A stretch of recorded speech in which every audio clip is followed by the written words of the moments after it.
A igreja está cheia. Os cultos lotam. As mãos se levantam. Os hinos são cantados com fervor. Mas Deus continua em silêncio. Porque nem todo que entra na casa de Deus pertence ao reino de Deus. Vivemos uma geração que confunde presença física com fidelidade espiritual. Gente que se senta no banco do templo, mas caminha com o coração longe do altar. Estão dentro da igreja, mas continuam infiéis em pensamento, em vida, em verdade. Se você sente que há algo errado, se você já percebeu que muitos que falam Senhor, Senhor, não vivem o que pregam, então esta mensagem é para você. É um chamado para ver com os olhos espirituais o que a multidão se recusa a enxergar. Charles Spurgeon dizia: melhor um homem solitário e fiel no deserto do que 1000 hipócritas louvando em voz alta. A fidelidade não se mede pelo som dos louvores, mas pela integridade do coração. Neste vídeo, você vai entender por que a igreja moderna está cheia de infiéis e como discernir entre o crente verdadeiro e o religioso de fachada. A verdade vai doer, mas vai libertar. A igreja está cheia. Os bancos estão ocupados. As mãos se levantam. Os olhos se fecham. As vozes ecoam salmos. Mas nem todos que ali estão, de fato, entraram. A verdade que poucos ousam admitir é esta: estar na igreja não significa estar em Cristo. A frequência ao templo não é prova de comunhão com o Espírito.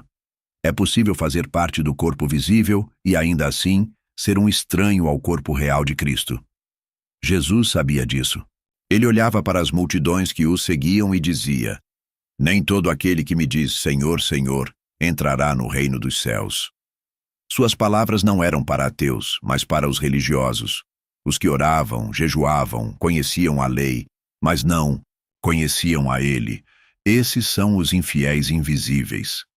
Eles estão ali, semana após semana. Sabem a liturgia, cantam com emoção, às vezes até pregam. Mas seus corações permanecem em adultério espiritual. Amam a Deus com os lábios, mas servem a si mesmos com a vida.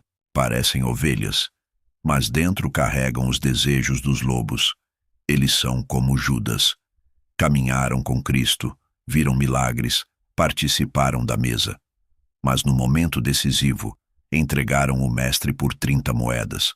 O traidor moderno não vende Cristo por prata literal, mas por conforto, influência, status, vaidade. Ele não precisa negar com palavras, basta viver sem obediência. Essa infidelidade não é acidental. Ela é cultivada em corações que desejam as bênçãos de Deus, mas não o senhorio de Cristo. Querem o céu como destino, mas não querem cruz como caminho. E por isso criam uma nova religião. Uma fé confortável, seletiva, diluída, onde o pecado é tolerado, a santidade é opcional e a verdade é adaptável. Charles Spurgeon, vendo o início desse movimento em seu tempo, escreveu com dor: a igreja que casa com o mundo se tornará viúva de Cristo. Essa frase soa como um lamento profético. O que temos hoje é exatamente isso: igrejas populares, modernas, cheias de programas, luzes e aplausos, mas espiritualmente viúvas. A presença se foi, a palavra foi negociada, o noivo está ausente, e ainda assim os bancos estão cheios, porque as multidões continuam buscando o que sempre buscaram: sinais, pão, milagres. Elas não querem ser discipuladas, querem ser entretidas. Não querem morrer para si. Querem que Deus sirva aos seus sonhos. E os infiéis se multiplicam como fermento, contaminando a massa inteira com uma fé rasa, mundana e funcional. Mas há um remanescente. Sempre há. Há aqueles que choram em silêncio porque sentem a ausência da glória. Há os que ainda leem as Escrituras e tremem por dentro. Há os que olham para o púlpito e se perguntam: onde foi parar a cruz? Esses não estão em busca de uma experiência religiosa. Eles querem um encontro real. Eles não querem apenas saber sobre Deus. Querem pertencer a Ele.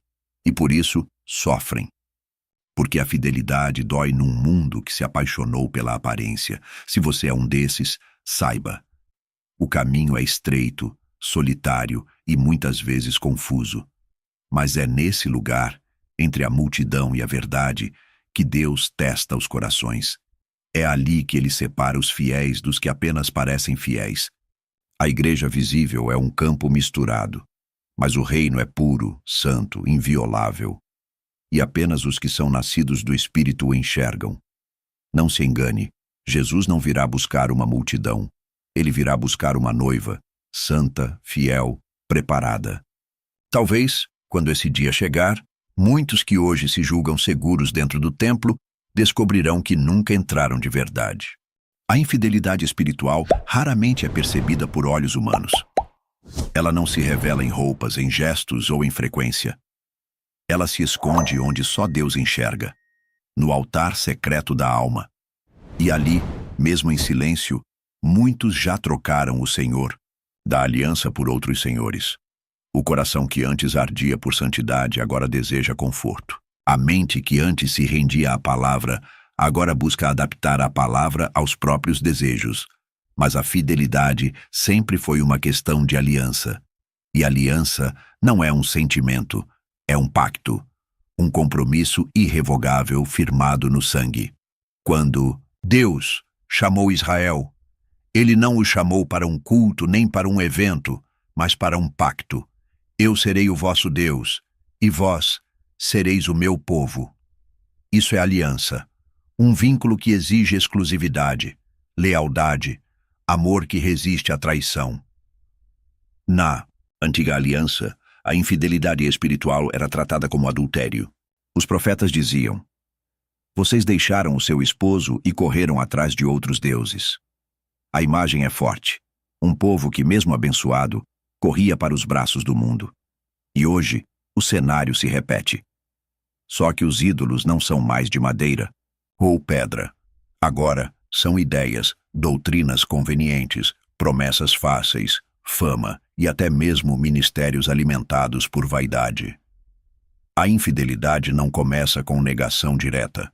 Começa com distração, com justificativas, com pequenos desvios, um culto que já não tem mais temor, um evangelho que omite o arrependimento, uma liderança que troca a cruz pela performance. E então, pouco a pouco, a igreja se torna semelhante à noiva infiel descrita por Oséias, amada por Deus, mas constantemente fugindo dos seus braços.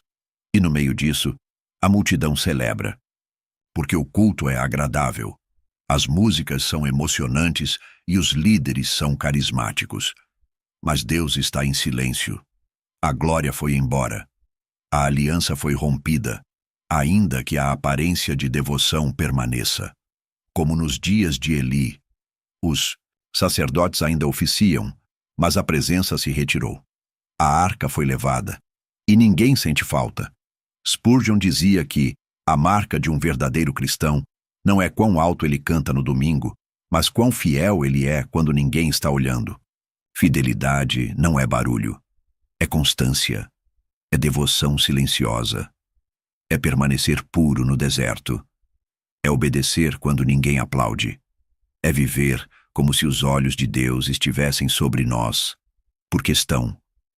A igreja moderna, em sua ânsia por crescimento e relevância, esqueceu da fidelidade. Ela quer números, mas Deus procura alianças. Ela quer movimentos, Deus procura corações quebrantados. E por isso, a multidão que enche os templos pode não encher o céu. Porque o reino não se estabelece na massa, mas no remanescente fiel. E quem são os fiéis? Não são os que nunca caem, mas os que sempre voltam. Os que reconhecem a traição do próprio coração e, com lágrimas, correm de volta ao Pai. São os que não aceitam viver uma vida de aparência. Os que preferem a verdade que dói à mentira que conforta. São aqueles que, mesmo em meio a um sistema corrompido, ainda ouvem a voz do noivo e dizem: Sim, Senhor, eu te pertenço. Você pode estar em uma igreja cheia, ouvir sermões poderosos, participar de grandes eventos. Mas se o seu coração não está em aliança com o Cordeiro, tudo isso é ilusão. A fidelidade não é um evento, é uma vida. E ela começa quando você entende que não pode mais pertencer a dois mundos. Não pode amar a Deus e as trevas. Não pode servir ao reino e ao próprio ego. Não pode adorar a Jesus e alimentar os próprios ídolos. Deus não se impressiona com multidões. Ele busca alianças. E quando ele encontra um coração fiel, mesmo que seja o único, ele permanece. Porque para o Senhor, um justo vale mais do que 1000 que o louvam com falsidade. O altar sempre foi o lugar mais sagrado da fé. Era no altar que se encontravam o arrependimento do homem e a misericórdia de Deus. Era ali que o sangue dos sacrifícios falava da gravidade do pecado e da grandeza do perdão. Mas hoje, em muitas igrejas, o altar não tem mais a função de sacrifício, virou palco de performance. E o que era santo foi banalizado. O que era temor virou entretenimento.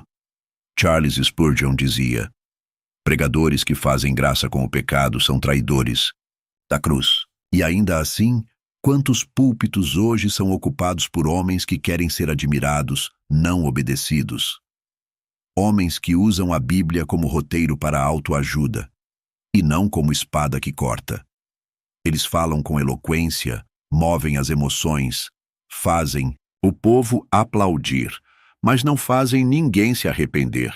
A infidelidade começa quando o altar é rebaixado ao nível do palco, porque no palco a preocupação é com a plateia.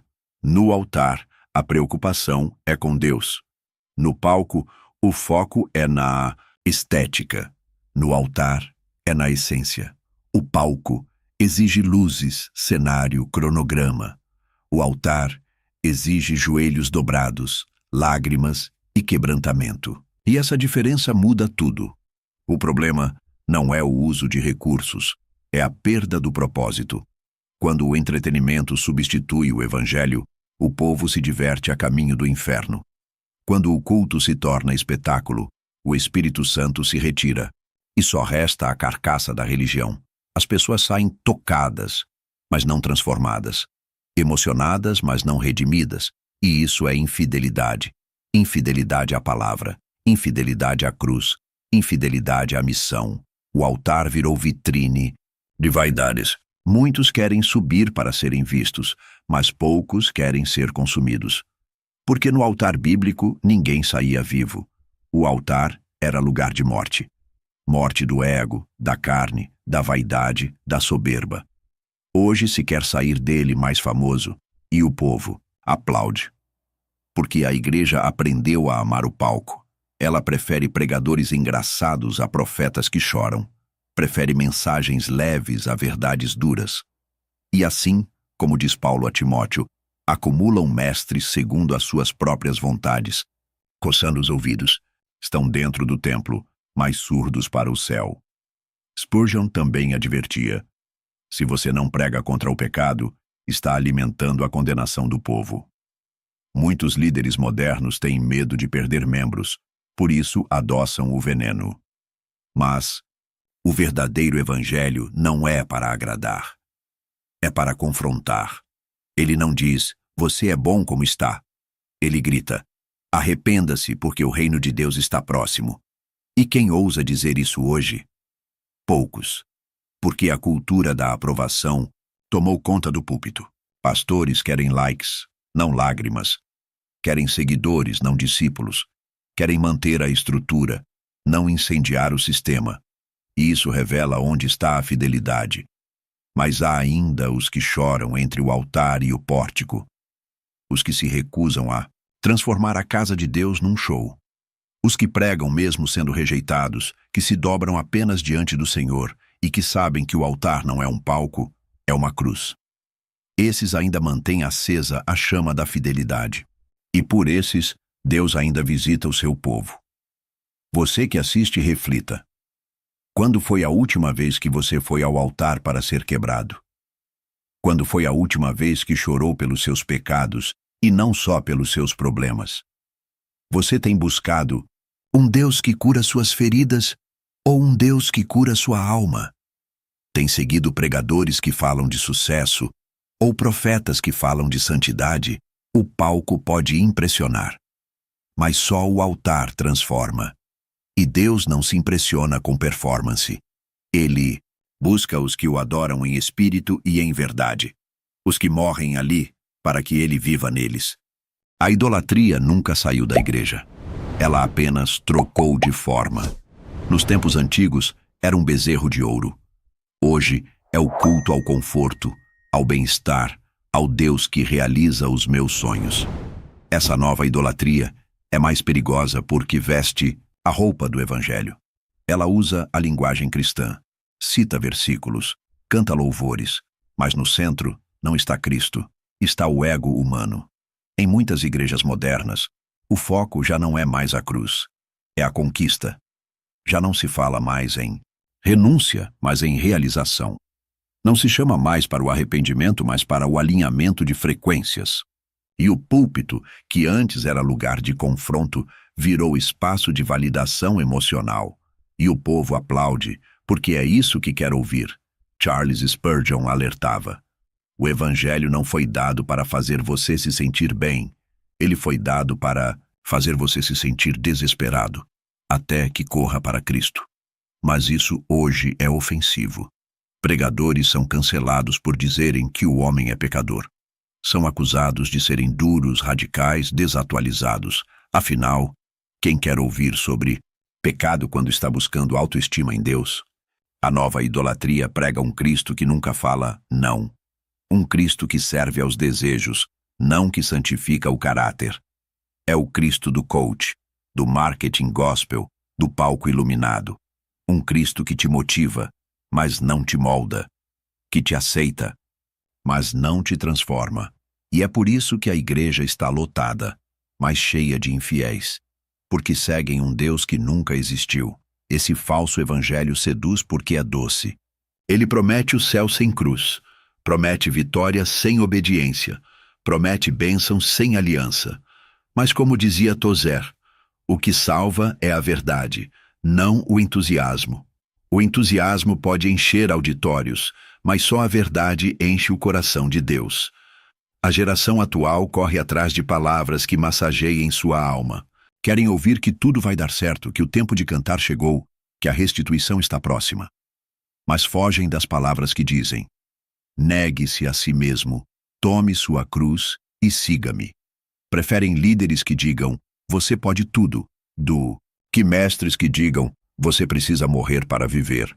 E assim se constrói uma fé frágil. Uma fé que desmorona na primeira dor, que abandona o culto quando Deus não realiza os desejos, que se revolta quando é chamada à santidade. É uma fé que nunca amadureceu porque foi alimentada apenas com leite e nunca com carne. É uma fé que idolatra promessas e despreza mandamentos. Mas há um remanescente, sempre houve.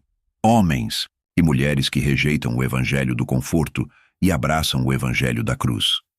Que não buscam um Deus que os sirva, mas desejam ser servos fiéis dele. Eles ainda choram por seus pecados. Ainda jejuam em secreto. Ainda levam a Bíblia como espada e não como acessório de culto. Esses não querem ser celebrados. Querem ser encontrados fiéis. Você que me ouve agora, em quem está baseado o seu evangelho? No que você pode receber ou no que já foi entregue por você na cruz? Você tem adorado a Cristo ou tem usado o nome dele para manter seus próprios ídolos em pé? Não se engane. O evangelho do conforto pode encher igrejas, mas não enche o céu. Porque no final o que Jesus dirá não será: você conquistou muito, mas sim, foste fiel no pouco. O critério é a fidelidade, não a fama. É a renúncia, não o reconhecimento. É a cruz, não o palco. A idolatria moderna é sutil, mas o coração verdadeiro sabe discernir, E o Espírito ainda clama por adoradores em espírito e em verdade. Adoradores que se prostram diante do trono e não diante dos próprios desejos. Há um tipo de infidelidade que não grita, não blasfema, não abandona a igreja. Ela se mascara de piedade, usa terno aos domingos, levanta as mãos nos louvores, diz amém com convicção. Mas quando sai pelas portas do templo, volta a viver como se Deus não existisse. É a fidelidade apenas de lábios, uma devoção que não desce até o coração. Jesus disse: este povo me honra com os lábios, mas o seu coração está longe de mim. Mateus 15:8. Essa foi a denúncia mais cortante do Messias, e continua sendo hoje, porque não há nada mais trágico do que um crente que aprendeu a atuar, que sabe exatamente como parecer santo, mas nunca se rendeu de fato. Esses infiéis modernos não negam a fé com palavras, negam com decisões, com negócios escusos, com relacionamentos sem temor, com conversas duplas. Eles frequentam a igreja, mas também os lugares da carne. Falam de Deus, mas também espalham veneno. Pregam sobre perdão, mas guardam mágoa. Cantam sobre pureza, mas alimentam a alma com impurezas secretas. Vivem uma vida dupla, uma vida dividida. E o que é uma vida dividida, senão infidelidade? O coração que flerta com o mundo enquanto tenta se manter de mãos dadas com o céu. Mas Deus não compartilha trono. Ele não divide sua glória com ninguém. Ou ele é senhor de tudo, ou não é senhor de nada. Spurgeon certa vez disse: a hipocrisia é a religião da face, não do coração. E com o tempo, ela se torna uma prisão, porque quem vive de aparência se torna escravo da própria máscara. Precisa sustentar uma santidade que não sente. Precisa parecer transformado, mesmo quando não foi. E isso esgota a alma. Quantos líderes hoje estão nesse lugar? Quantos cristãos estão cantando sobre graça, enquanto afundam em culpa? Quantos estão pregando contra o pecado, enquanto alimentam pecados secretos? A fidelidade real começa na intimidade, no quarto fechado, na vida que ninguém vê. E é lá que Deus mede o coração. A igreja está lotada de infiéis porque muitos acham que enganar os homens é o mesmo que enganar a Deus. Mas o Senhor sonda os corações. Ele vê o que se pensa, o que se deseja, o que se alimenta em silêncio. Ele não busca performances, ele busca quebrantamento. Talvez você mesmo esteja vivendo essa divisão. Talvez tenha se acostumado com uma fé mecânica, com orações repetidas, com um culto que já não toca mais. E no fundo, sabe que algo morreu dentro, que a chama apagou, que o amor esfriou. Mas ainda há tempo. Ainda é possível rasgar o coração diante de Deus, porque fidelidade não é perfeição, é integridade, é o desejo sincero de andar na luz, mesmo tropeçando às vezes. É se levantar toda vez que cair, mas com olhos no alto e joelhos dobrados. É dizer: Senhor, não quero mais apenas parecer teu, quero realmente ser. A fidelidade é como uma aliança. Não se quebra por fraqueza, mas por indiferença. Deus não espera um povo sem falhas. Ele espera um povo que não o traia com a frieza, que não cante palavras que não vive, que não use o nome dele como capa para um coração dividido. A geração que muda isso não será a mais talentosa nem a mais numerosa, mas será a mais sincera. Gente que não finge, que vive o que prega, que não se conforma com a duplicidade, que ora com lágrimas e adora com entrega. Essa geração Deus levantará, e você pode fazer parte dela, mas terá que tirar a máscara, terá que descer do palco, terá que deixar que Deus toque onde dói. Só assim a fidelidade nascerá de novo, não dos lábios, mas das entranhas. Há uma linha tênue entre adoração verdadeira e performance religiosa. E, infelizmente, essa linha já foi cruzada há muito tempo Em muitos púlpitos do mundo, o que deveria ser um altar de rendição virou um palco de vaidade. O que antes era reverência virou entretenimento, o culto virou show e a igreja virou plateia. Os fiéis que antes choravam aos pés da cruz agora aplaudem os talentos do palco. O silêncio sagrado foi trocado pelo barulho do aplauso. E no lugar da convicção de pecado, temos a excitação de um evento. Mas Deus nunca quis um povo entretido. Ele quer um povo transformado. O problema não está na música, nem nos instrumentos, nem mesmo no uso da criatividade. Está no coração que deseja agradar homens mais do que agradar a Deus. Está no pastor que mede o sucesso pela popularidade e não pela santidade. Está na igreja que busca ser relevante para o mundo e esquece que foi chamada para ser separada dele. Spurgeon alertava contra isso em sua época. Um púlpito que busca aplauso e não arrependimento não é um púlpito, mas uma armadilha. O que ele via já no século XIX, hoje se tornou regra. Cultos ensaiados, luzes pensadas para criar emoção, palavras cuidadosamente calculadas para não ofender, e mensagens que massageiam o ego em vez de quebrantar a alma. Quando a igreja se transforma em teatro, os atores se multiplicam. E o pior é que muitos já nem percebem que estão atuando. Acham que estão adorando, quando na verdade estão apenas repetindo gestos sem vida. Acham que estão recebendo uma palavra, quando na verdade estão sendo seduzidos por discursos motivacionais disfarçados de evangelho. Mas a palavra de Deus nunca foi feita para entreter. Ela fere antes de curar. Ela confronta antes de consolar. Ela rasga antes de costurar. Por isso, ela não é popular.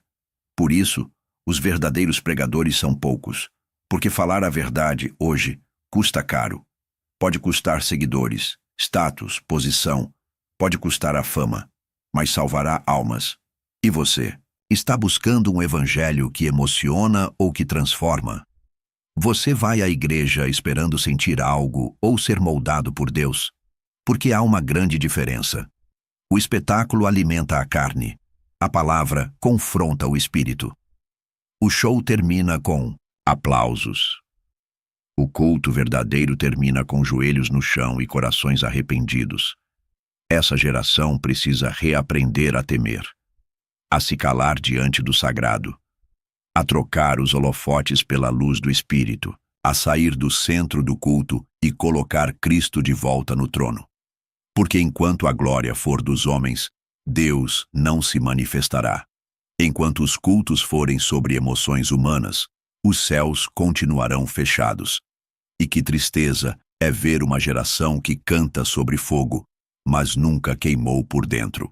Que prega sobre arrependimento, mas nunca chorou pelo próprio pecado. Que diz, vem Espírito Santo, mas não abre espaço para ele entrar. Quando o culto se torna espetáculo, o Espírito se retira. Deus não habita em shows. Ele habita em corações contritos. Ele visita altares simples onde há sinceridade. Ele se agrada do cântico tímido, mas verdadeiro. Ele se move onde há quebrantamento, não onde há roteiro. É hora de derrubar os palcos e reconstruir os altares. De trocar os aplausos pelos gemidos de arrependimento. De trocar as performances pela presença. Porque onde há verdade, Deus aparece. E onde Deus aparece, a igreja é incendiada de novo. A escolha é nossa, plateia ou noiva. Espetáculo ou sacrifício vivo. Estrelas ou servos. O céu não busca artistas, busca adoradores, em espírito e em verdade. A infidelidade espiritual não começa com grandes quedas. Ela começa com pequenas concessões. Um pecado tolerado aqui, uma verdade suavizada ali, um silêncio conveniente diante do erro, um evangelho adaptado para não incomodar. E, pouco a pouco, o coração da igreja se distancia do seu primeiro amor. Mas há um chamado ecoando no meio do deserto espiritual. Voltem a chorar. Porque enquanto a igreja estiver satisfeita com aplausos, com números, com estruturas grandiosas e corações vazios, o céu permanecerá em silêncio. É preciso que o povo de Deus volte a se ajoelhar, volte a rasgar o coração e não apenas as vestes, volte a clamar como quem sente dor, como quem perdeu algo precioso, como quem sabe que, sem a presença de Deus, todo o resto é vaidade. Charles Spurgeon costumava dizer: um avivamento genuíno começa no joelho dobrado de um justo. Não começa no palco, nem no som, nem no marketing da igreja. Começa no espírito abatido, no coração contrito, no arrependimento que queima o orgulho, até restar apenas o quebrantamento. Talvez este seja o maior milagre que a igreja moderna precisa: voltar a chorar. Não por perdas materiais, mas por ter abandonado o que é eterno. Não por perseguição externa, mas por frieza interna. Não por falta de bênçãos, mas por ausência da glória. Porque enquanto os olhos da igreja estiverem secos, os céus estarão fechados. Só há uma coisa capaz de restaurar uma igreja infiel: o arrependimento profundo. E arrependimento não é remorso. É mudança de mente, de direção, de natureza. É dizer: eu estava errado, Senhor. Volta a habitar entre nós. Restaura o teu povo. Não haverá reavivamento sem pranto. Não haverá cura sem exposição da ferida. Não haverá glória sem cruz. Não haverá fidelidade sem renúncia. Mas ainda há tempo. Ainda há uma chance. A cada novo amanhecer, Deus sussurra uma nova oportunidade. Não porque ele seja fraco, mas porque é longânimo. Ele não quer multidões no templo. Ele quer noiva fiel. Ele não está atrás de quantidade. Ele procura a verdade. E talvez você seja a vela que reacende a chama. Talvez sua oração solitária, no silêncio do quarto, seja o início do incêndio que há de purificar a casa de Deus. Talvez o seu arrependimento hoje seja a semente do novo mover que ele espera plantar. Não subestime uma lágrima sincera. Não despreze um joelho que se dobra quando todos estão de pé. Porque aos olhos do céu, isso é fogo puro. Isso é sacrifício agradável. Isso é fidelidade em meio ao colapso. A igreja não precisa de mais estratégias. Precisa de quebrantamento. Precisa de homens e mulheres que amem a verdade mais do que sua reputação. Que amem a santidade mais do que a conveniência. Que amem a presença de Deus mais do que o aplauso humano. Voltem a chorar. Voltem ao altar. Voltem ao primeiro amor. Porque quando a igreja voltar a chorar, Deus voltará a falar. Se essa mensagem tocou seu coração, se você sente que chegou a hora de voltar ao altar, compartilhe este vídeo. Comente sua experiência. Deixe sua oração nos comentários. E se ainda não faz parte da nossa comunidade, inscreva-se agora no canal A Escola do Príncipe. Aqui, buscamos a verdade que transforma, a palavra que fere para curar, a fé que resiste ao mundo. Que o Senhor encontre em nós corações fiéis, mesmo em meio à infidelidade da multidão.